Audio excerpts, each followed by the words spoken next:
Hello students, today we are going to discuss some more problems on the topic thermal properties of matter.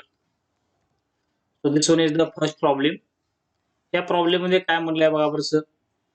Two conductors have same resistance at 0 degree Celsius, but their temperature coefficient of resistances are alpha 1 and alpha 2. The respective temperature coefficients of their series and parallel combinations are nearly. आपलं काय करायचं वापरायचं, दोन रेजिस्टन्सेस दिले आहेत. हा पहिला resistance आहे, हा दुसरा रेजिस्टन्स आहे. पहिल्या रेजिस्टन्सचं resistance at 0 degree Celsius, 0 degree Celsius म्हणजे इनिशियल रेजिस्टन्स किती दिलं बरं, R0 दिलेला आहे. दुसऱ्याचं पण initial resistance at 0 degree Celsius R0 दिलेला आहे. पहिला जो रेजिस्टन्स आहे त्याचं temperature coefficient of resistance alpha 1 दिलाय आणि दुसऱ्याचं temperature coefficient of resistance alpha 2 दिलाय.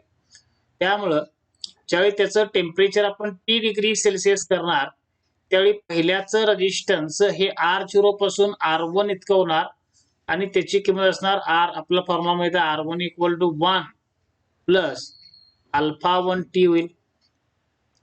Similarly at T degree Celsius दुसरा जो रेजिस्टन्स आहे त्याचं रेजिस्टन्स येणार R2 is equal to R0 into bracket 1 plus alpha 2T. या ठिकाणी तर R0 पाहिजे. ओके, आता आपल्याला बघायचं आहे ज्यावेळी हे दोन्ही रेजिस्टन्स आपण सिरीज कॉम्बिनेशन मध्ये जॉईन करणार. सपोज हा पहिला रेजिस्टन्स आहे, दिस वन इज सेकंड रेजिस्टन्स, हे दोन्ही आपण सिरीज मध्ये जोडले. पहिल्याचं रेजिस्टन्स R0 असेल, दुसऱ्याचं रेजिस्टन्स पण R0 असणार आहे. त्यामुळं initial resistance in series combination त्याला मी काय म्हणतो बरं, R0S इनिशियली.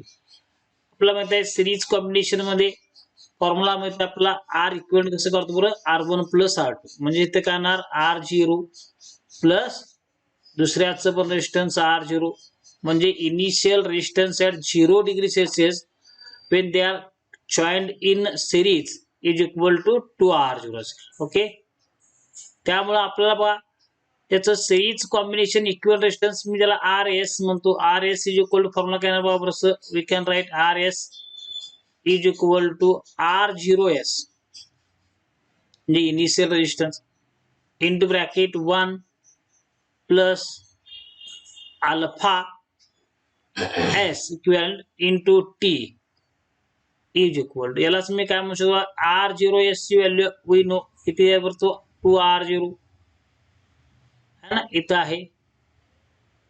इंटू ब्रॅकेट मध्ये काय येणार 1 प्लस अल्फा S T, याला मी इक्वेशन नंबर 2 म्हणतो. याला इक्वेशन नंबर 1. ओके, आता दुसऱ्या एका पद्धतीने आपल्याला सिरीज इक्विव्हॅलेंट काढता येतं. किती असेल बरं, series equivalent RS according to the formula sir काय येईल ते सिरीज कॉम्बिनेशन इक्विव्हॅलेंट कसं करतो आपण, R1 plus R2. You can put the values of R1 and R2 in this equation. R1 किती आहे बरोबर, या ठिकाणी R1 ची व्हॅल्यू किती आहे, R0 into bracket 1 plus alpha 1T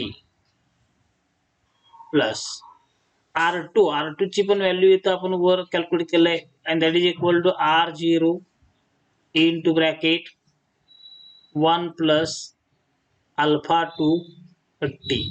आता या इक्वेशन मध्ये आपल्याला R0 कॉमन घेता येईल. हे दोन्ही R0 कॉमन घेतलं तर मला RS that is equal to किती मिळेल बरोबर, R0 इंटू ब्रॅकेट पहिल्यांदा हा राहील that is 1 plus alpha 1T plus दुसऱ्या ब्रॅकेट मधनं R0 कॉन्स्ट म्हणजे कॉमन घेतला असल्यामुळं 1 प्लस अल्फा 2t इतकं राहील. That is 1 plus alpha 2t. आता परत इथं 1 प्लस 1 हे 2 होईल आणि अल्फा 1t अल्फा 2t याच्यामधनं मला t कॉमन करता येईल. That's why it is equal to 2 into r0. Sorry इथं 2 येणार नाही. ब्रॅकेट मध्ये काय वापरायचं 1 प्लस 1 इज 2 इंटू हे तर येणार alpha 1 plus alpha 2 into T. हे बा पण आपला आर इक्विव्हॅलेंटचा आपण जो फॉर्म्युला केला ते 2r0 आहे. म्हणजे तुम्हाला 2 असायला पाहिजे.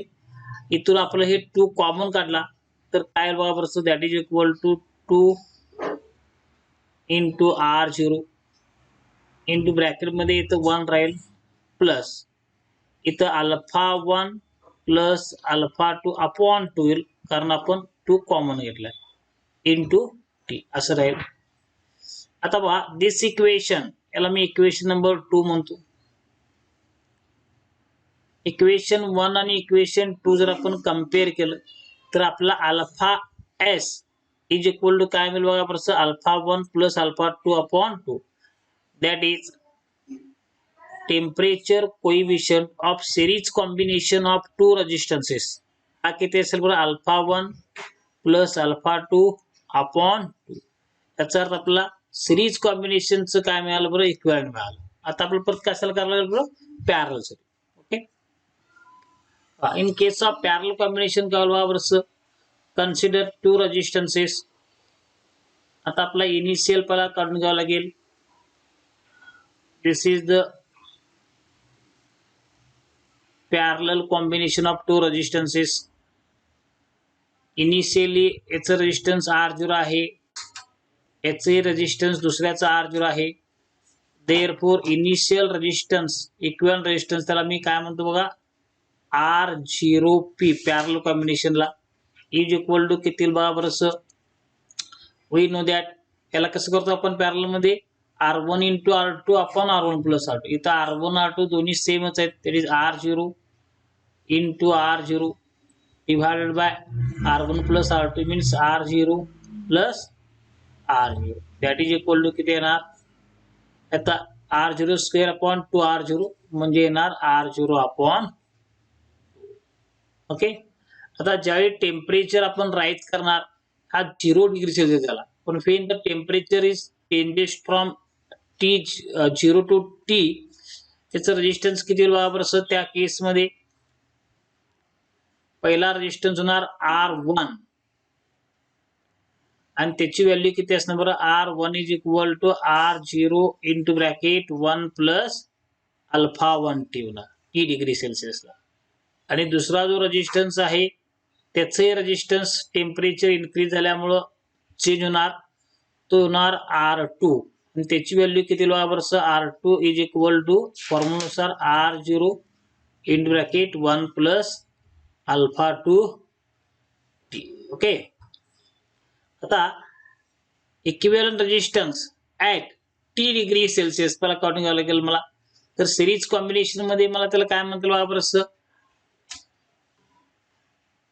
1 अपॉन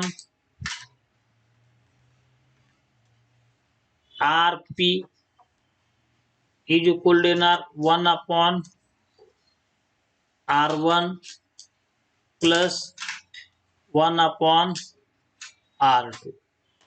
ओके आणि आपण डायरेक्ट एक फॉर्म्युला लिहू शकतो तो म्हणजे RP इज इक्वल टू काय येणार R0p initial resistance into bracket 1 plus alpha p into T. याला इक्वेशन नंबर ओके याला आणखी निघा R0p याची व्हॅल्यू आपल्याला माहित आहे किती आले बाबा R0p that is equal to R0 upon 2 आला म्हणून R0 upon 2 into bracket 1 plus alpha p into t याला मी इक्वेशन 1 म्हणतो.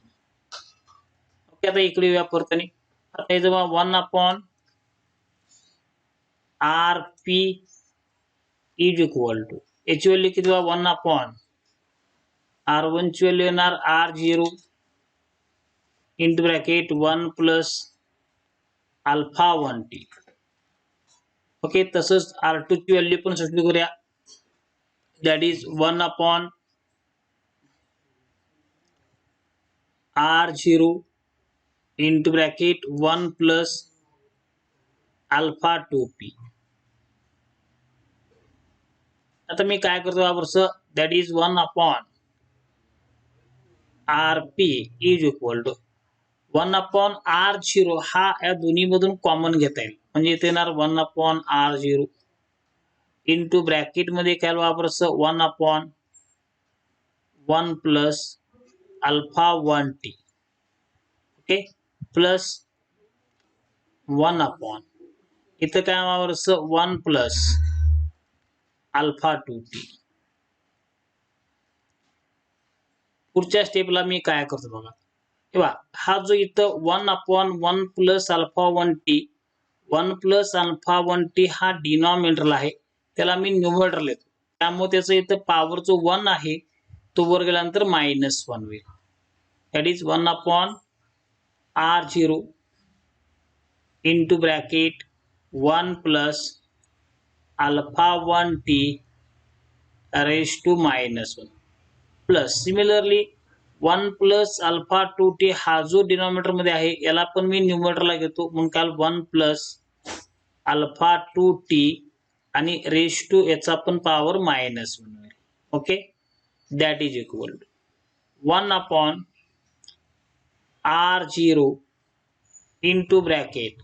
आता हा जो 1 plus alpha 1t raise to power -1 आहे याला मी अकॉर्डिंग टू बायनॉमियल एक्सपान्शन काय तर वापरस 1 मायनस अल्फा 1t. हा जो -1 आहे हा -1 इथं अल्फा 1 च्या समोर, दॅट इज -1 अल्फा 1t होईल. त्यानंतर प्लस दुसरा जो ब्रॅकेट आहे त्याचा पण बायनॉमियल एक्सपान्शन घेतला तर काय व्हावं 1 मायनस अल्फा 2t असे येणार. दॅट इज इक्वल टू हे जर तुम्ही 1 अपॉन R0 इंटू ब्रॅकेट इथला 1 हा काय 2 होईल आणि मायनस साइन आणि t कॉमन काढतोय अल्फा 1t आणि अल्फा 2t मधून, म्हणजे minus alpha 1 plus alpha 2 into t राहील. Okay, that is equal to मला काय करता येईल, इथून परत आपण 2 कॉमन घेऊ शकतो. It is 2 upon R0 into bracket मध्ये काय येणार 1 minus alpha 1 plus alpha 2 into t. Okay, that is equal to 1 upon RP. पण मला आपलं पाहिजे RP पाहिजे. ओके, त्यासाठी मी काय करतो वापरस,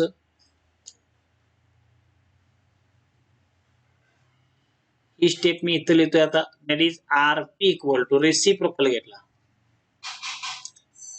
हा रेसिप्रोकल घेतल्यानंतर हा घेणार R0 अपॉन 2 आणि हा जो सगळा ब्रॅकेट आहे याचं रेसिप्रोकल जर घेतलं तर तो असेल 1 minus alpha 1 plus alpha 2 upon 2 into t into याचं ब्रॅकेट रेज टू -1 कारण का रेसिप्रोकल घेतलं. दॅट इज इक्वल टू परत या ठिकाणी ह्या ब्रॅकेट मध्ये बायनॉमियल एक्सपान्शन यूज केला तर तो होईल RP is equal to R0 upon 2 into bracket 1 हा -1 इथं समोर होतो ह्या ब्रॅकेटच्या आणि इथला मायनस हा -1 म्हणजे प्लस होईल into bracket alpha 1 plus alpha 2 upon 2 into t आणि हा ब्रॅकेट घेऊ. याला मी इक्वेशन नंबर 2 म्हणतो. Now you can compare equation 1. Equation 1 मध्ये बघा अल्फा p याच्याऐवजी इथं किती आला बघा बरस alpha 1 plus alpha 2 upon 2. Therefore, comparing equation 1 and 2, we can write alpha p, that is equivalent temperature coefficient is equal to कितना alpha 1 plus alpha 2 upon. Okay, म्हणजेच याचा अर्थ काय होईल बरस, याच्यामध्ये सिरीज कॉम्बिनेशनला पण अल्फा 1 प्लस अल्फा 2 अपॉन 2 आणि पॅरल कॉम्बिनेशनला पण तीच व्हॅल्यू आलेली आहे. म्हणजेच आन्सर किती असणार आहे या क्वेश्चनचं बरं? ए ऑप्शनर असणार आहे. Answer is option A. Okay.